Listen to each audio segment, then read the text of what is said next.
Die Hard isn't just one of the best Christmas movies ever, it's one of the greatest action movies of all time. The fight scenes are intense and keep you on the edge of your seat from start to finish. Bruce Willis is perfect as John McClane, bringing the right mix of toughness and charm to the role. And let's not forget Alan Rickman as Hans Gruber, who delivers one of the most memorable villains in movie history. Now let's talk about Sword Art Online, one of the worst anime ever made. The characters have no personality. They're bland, lifeless, and impossible to care about. The story is a complete mess, full of plot holes so big you could drive a truck through them. It's sloppy, and the end result is a train wreck that somehow keeps getting worse the longer it goes on. I honestly don't understand how anyone can sit through Sword Art Online without losing their mind. Watching it is torture. Do yourself a favor and skip this disaster entirely. Instead, watch something that's actually worth your time, like Die Hard. It doesn't insult your intelligence like Sword Art Online does. Trust me, if you have any shred of self-respect or care about your sanity, stay as far away from Sword Art Online as possible. It's an absolute dumpster fire of a series that will only drain your time and patience. Don't kid yourself into thinking it gets better. It doesn't. Every second you waste on it is a second you'll never get back, and it's a total waste. If you enjoy having any dignity left, steer clear. Here's why Die Hard is leagues better than Sword Art Online. NYPD detective John McClane travels to Los Angeles, California to visit his estranged wife Holly on Christmas Eve. He joins her at a holiday party in the Japanese-owned business she works for. However, a group of terrorists led by Hans Gruber seize control of the building, and the employees are taken hostage. John manages to slip away and is the only one who can save the hostages. In this video, I'll break down the Die Hard movie. Let's get started. The movie begins with NYPD detective John McClane flying to Los Angeles, California. John isn't a fan of flying, and the guy sitting next to him on the plane tells John that the secret to surviving air travel is to take off his shoes and socks, then walk around barefoot and make fists with his toes. John is here in Los Angeles to attend a Christmas party at the Nakatomi Plaza and reconcile with his estranged wife, Holly. John meets up with a limo driver named Argyle at the airport. Argyle has been hired to drive John to the Nakatomi Plaza, and John tells Argyle about Holly during the trip. He eventually arrives at the Nakatomi Plaza and enters the lobby. Argyle offers to wait in the parking garage in case things don't work out between John and Holly. John takes the elevator and goes to the 30th floor where the Christmas party is taking place. He meets Holly's boss, Joe Takagi. Joe brings John to Holly's office, and he also meets another employee named Harry Ellis. Holly comes into the room a few moments later. John washes up in Holly's bathroom, and they get into a big argument over the use of Holly's maiden name. Before they can finish their conversation, Holly is called away by Mr. Takagi's assistant to give a speech. In the meantime, a large moving truck drives into the building. Carl and Theo arrive in a separate car at the front entrance and kill the guard at the front desk with a single headshot. Theo hacks into the building's security system to lock out all but one of the elevators and closes the gates while Carl kills another security guard. A bunch of terrorists, led by Hans Gruber, enter the Nakatomi Plaza. One of the terrorists poses as the front desk guard, while the others work to disable the building's phone lines. The terrorists arm themselves and ride the elevator to floor 30. They interrupt the Christmas party and take the Nakatomi employees hostage. In a hostage situation, it's important that you remain calm and cooperate with the captors. Attempting to escape is generally not a good idea, so obeying the captors is the better option. Avoid complaining and getting into arguments with the captors, since that increases the chances of you getting killed. Research has shown that at least 80% of all hostages worldwide survive their ordeal, so don't do anything foolish, and you'll most likely survive. In the meantime, John has taken the guy on the plane's advice and is walking around the room barefoot. He sees what's going on from Holly's office and is able to stay hidden from the terrorists. John slips away and runs to one of the higher floors that's still under construction, but he forgets to bring his shoes. Instead of going up, John could try running down the stairs to the parking garage to meet up with Argyle. Then Argyle can use the limo to ram the gates open like at the end of the movie and drive to the nearest police station for help. John knows that Argyle is waiting for him in the parking garage since he told him that information before he entered the building. Hans finds Joe and takes him to one of the conference rooms on a different floor. It's revealed that the terrorists are planning to steal $640 million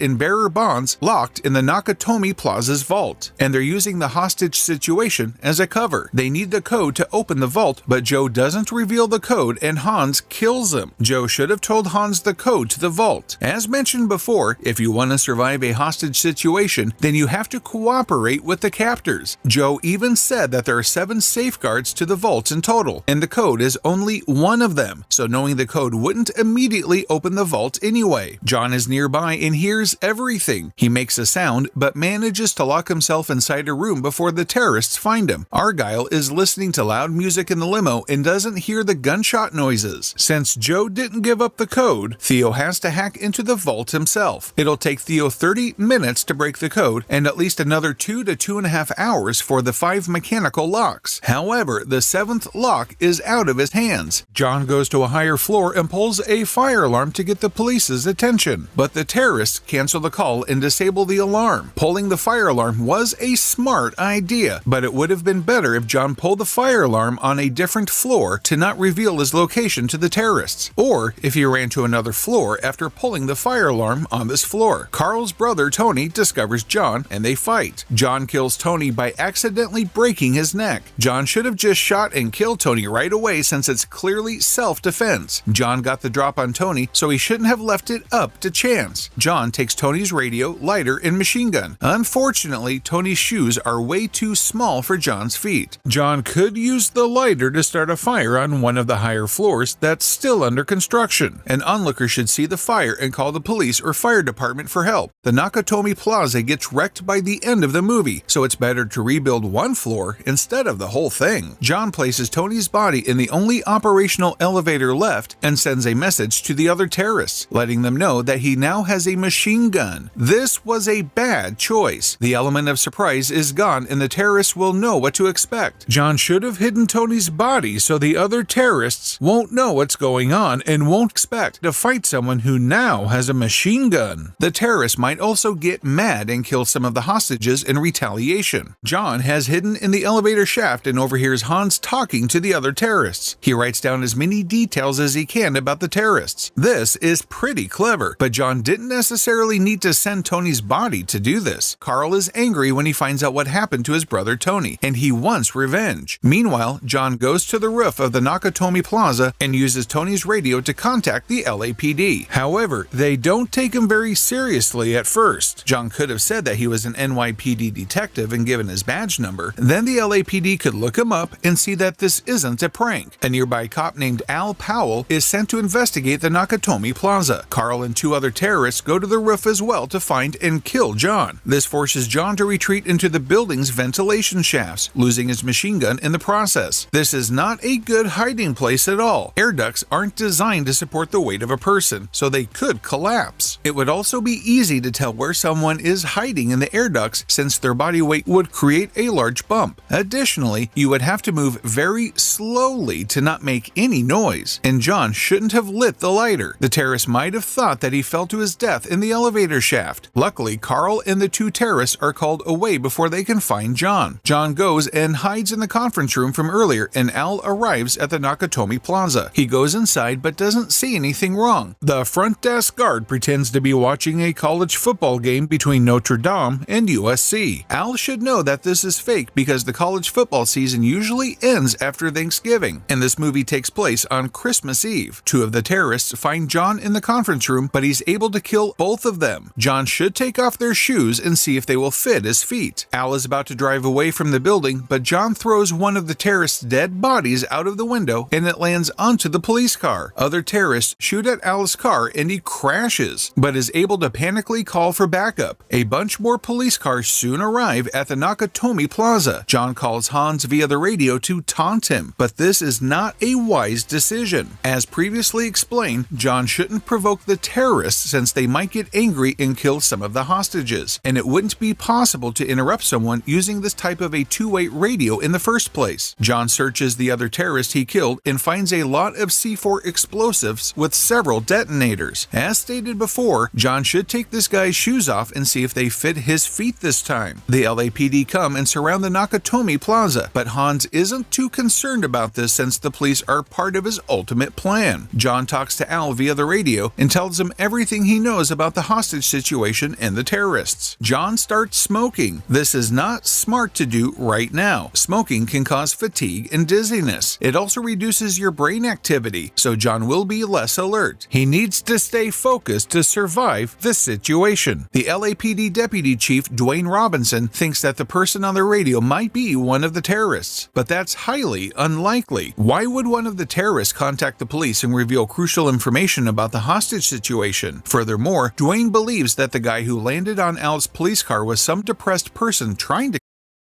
but the guy was full of gunshot wounds, so using a bit of common sense would easily debunk Dwayne's conjecture. The news vans also come to report the hostage situation. Argyle watches the news and finds out what's happening. The LAPD sends a SWAT team to the building to try and get inside. However, Theo sees everything on the security feed. The LAPD should destroy all the security cameras first before trying to enter the building. Furthermore, the SWAT team could simply break the glass of the front door. They don't need to try and cut down the metal lock with a torch. The terrorists shoot at the SWAT team and wound them, forcing them to retreat. The police use an RV and plan to ram it into the building, but the terrorists shoot it with a rocket launcher. John drops the C4 into the elevator shaft and blows up the floor where the terrorists are on to stop them from shooting the police with the rocket launcher anymore. This explosion should have also killed John, since the C4 gases expand faster than the speed of sound, so he wouldn't have the time to jump away. The police are able to retreat. Holly's co-worker Harry is tired of sitting and waiting. He tries to negotiate with Hans and explains who John is. This is the dumbest decision ever made. You shouldn't negotiate with terrorists. Harry tries to get John to reveal where the detonators are. John doesn't reply and Hans ends up killing Harry. This was Harry's own fault, so he won't be getting any sympathy from me. The police heard everything via the radio. Afterwards, Hans contacts the police and demands them to release many real terrorists around the world from their captors. However, Hans is just stalling the police and the terrorists aren't connected to them. Hans orders Carl to hunt John down. The FBI arrives at the Nakatomi Plaza and two special agents named Big Johnson and Little Johnson take over the situation. The FBI isn't allowed to simply take over a hostage situation from the LAPD, and the LAPD wouldn't let it happen. In reality, the FBI and LAPD would be working together. Hans goes to the roof himself to check on the explosives. John and Hans accidentally run into each other. Hans pretends to be an escaped hostage by faking an American accent. John introduces himself and Hans says that his name is Bill Clay. John gives Hans a gun and tells him to stay close. Hans contacts the terrorist and tries to shoot John, but the gun is empty. Hans is an experienced killer, so he should have been able to tell that the gun was empty just by holding it, since there is a significant weight difference between a loaded and unloaded gun. John knew that Hans was lying all along, but then the other terrorists arrive. John should have shot and killed Hans right away once he confirmed his true identity. John runs away, but Hans tells his men to shoot the glass in the room. John is barefoot, so it'll be hard for him to escape. John flees, but he leaves the bag with the detonators in the room. John hides in a bathroom and talks to Al while removing the glass from his foot. John is fortunate that the terrorists didn't decide to go after him. They could have easily tracked him by following the blood trail. Al admits that he accidentally shot and killed a kid. John takes his tank top off and wraps it around his injured foot to stop the bleeding. The FBI cut the Nakatomi Plaza's power, but this allows the vault to be opened since the electromagnetic locks are disabled. This was Hans's plan all along. The terrorists enter the vault and take all the bearer bonds. John goes to the roof and discovers that Hans has rigged the helipad with explosives. That's why he needed the detonators. John tries to warn the police, but Carl finds him, and they fight. John is lucky that Carl didn't shoot him right away. John's kids are interviewed on the news, and Hans realizes that Holly is John's wife. This isn't actually legal. You have to get parental consent before interviewing a minor, so this interview wouldn't be able to air on the news. Therefore, Hans wouldn't have discovered that Holly is John's wife. The hostages are sent to the roof of the building, and John seemingly kills Carl. John goes to the roof and tries to find Holly. However, Hans has taken her to the vault on the 30th floor. John is able to get the hostages back inside safely, but the FBI helicopters shoot at him since they think he's one of the terrorists. The terrorists blow the roof and the FBI special agents are killed. The terrorists plan to fake their deaths to prevent the police from looking for them. John ties a fire hose around his waist and jumps from the roof. He shoots out a window and swings to safety. This isn't possible. The kinetic energy would have snapped John's spine and neck. Argyle crashes the limo into a van and stops stops Theo from driving away in an ambulance. Where did this ambulance even come from? There wasn't an ambulance in the back of the truck when the terrorists exited it earlier in the movie. And how was this tiny ambulance supposed to fit all the terrorists as well as $640 million worth of bearer bonds? Hans holds Holly hostage to stop John from interfering with his getaway. John comes and pretends to surrender. However, he had a gun taped to his back with Christmas tape and uses it to kill the last terrorist. John also wounds Hans and he falls out the window, but hangs on to Holly's watch. John unstraps the watch and Hans falls to his death. John and Holly leave the building together and meet Al. It turns out that Carl didn't die earlier. He's about to shoot John, but Al shoots and kills him once and for all. Carl shouldn't have been placed in the body bag with his gun. The police would have removed it as evidence. A reporter tries to interview John and Holly, but he gets punched in the face instead. Finally, the movie ends with John and Holly leaving in Argyle's limo as the police secure the Nakatomi Plaza. Die Hard ended up making over $140 million